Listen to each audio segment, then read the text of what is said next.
Hey, how you doing? This is a video about people are going to be players that are going to be free agents for the Detroit Lions.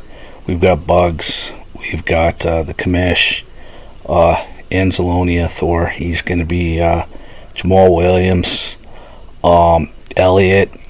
Those are the ones, and DJ Chark.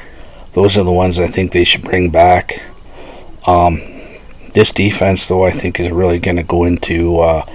There's going to be a lot of upgrades. I think they're going to sign maybe a free agent in defense. I think there may be. I think in the draft, I think they've got to get at least one corner, maybe two. I think they'll take a corner probably in the first 3 rounds, probably.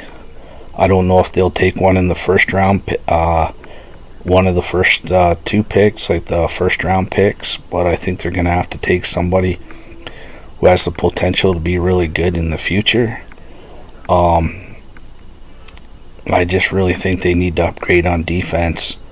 I don't know if like you have guys that are in their contract year, they sign a 1-year contract and they play really, really well. You have to wonder if they're playing for a contract or if they're just, or did they really take a step up? Like some of these guys, when we signed them, they weren't that great. But, they've had really good years, and you wonder if they've been coached up or if, it's just like, well, this is my last chance. If I don't do really well this year, I'm going to be out of the league. So, I don't know. I hope that they go out and sign some free agents. I think Jamal is going to ask for a lot of money. And I don't know what currently I don't know what the cap room's going to be for the Lions, but I know that Brocker's probably going to get cut. I don't know how they can not cut him, so that'll bring back some money. I just think though the secondary I think is really needs to be upgraded. And Jeff Okura, I don't know what his situation's going to be. He seems to not be able to stay healthy. He's by far our best corner, but he just can't stay healthy. He just cannot stay healthy. He's been hurt, and you can't count on a guy like that. If a guy's going to miss so many games of the season and you don't know if he's going to be there or not, if he could stay healthy for the whole season and we could draft a guy to put on the other side of him and have 2 corners that are really, really good, then this team would be a lot better next year. Plain and simple.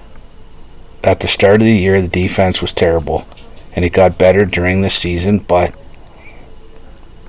you got to figure that our defense still was the thing that was kind of it's not as good as the offense. The offense is like a top 10 offense, and our defense is still in the bottom of the NFL.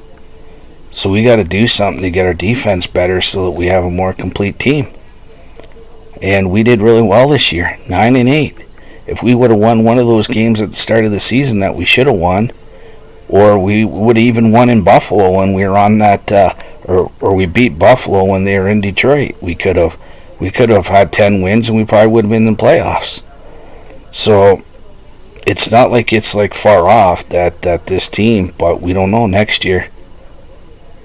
And I heard something this week that I really hadn't heard before, that the reason why TJ Hawkins was traded was because the coaches just didn't think that he fit in to what they were doing. And I thought it was because he was going to be I think he's a pending free agent. That's what I thought it was, but they said no, the coaches didn't think that he fit into the way that they were, the players that they wanted and stuff. And you're like, wow. So that's the other thing about signing guys and bringing in guys that aren't the guys that are your guys, is that you don't know how they're going to fit in with everybody else. If we go out and let's say, I would love them to go out and sign a veteran corner, a guy that's maybe 26, 27, 28 years old, and bring him in. But if they don't bring in a guy that fits in with the rest of the team, then it's just going to be a situation where you spend a whole lot of money on a guy and it didn't work. So they got to find the right guys, and that they've been drafting amazingly. That every guy that they get seems to come in.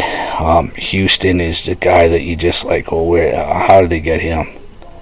Like, it's just like, wow, that guy, nobody had him on the radar that he was going to come in and do something like that. And, it's just that it seems Holmes is maybe our guy. And I think the other thing is I said this on a podcast show that I call into on,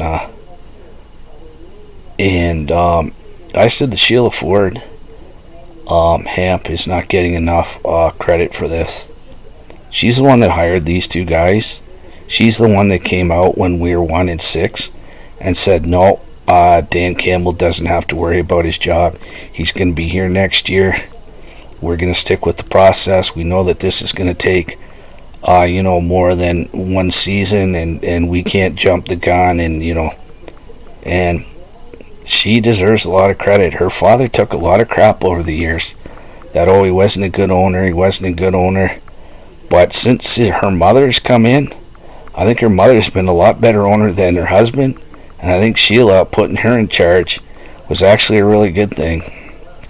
You remember when Ford Jr. was in charge? Remember, he was the guy who hired Matt Millen and thought that Matt Millen was going to be the guy. So Sheila hired Holmes. So we'll see how this all goes. I think next year this team should be really good, and I think the off season's just going to be crazy because I think guys are going to want to come here. All right, God bless. Bye.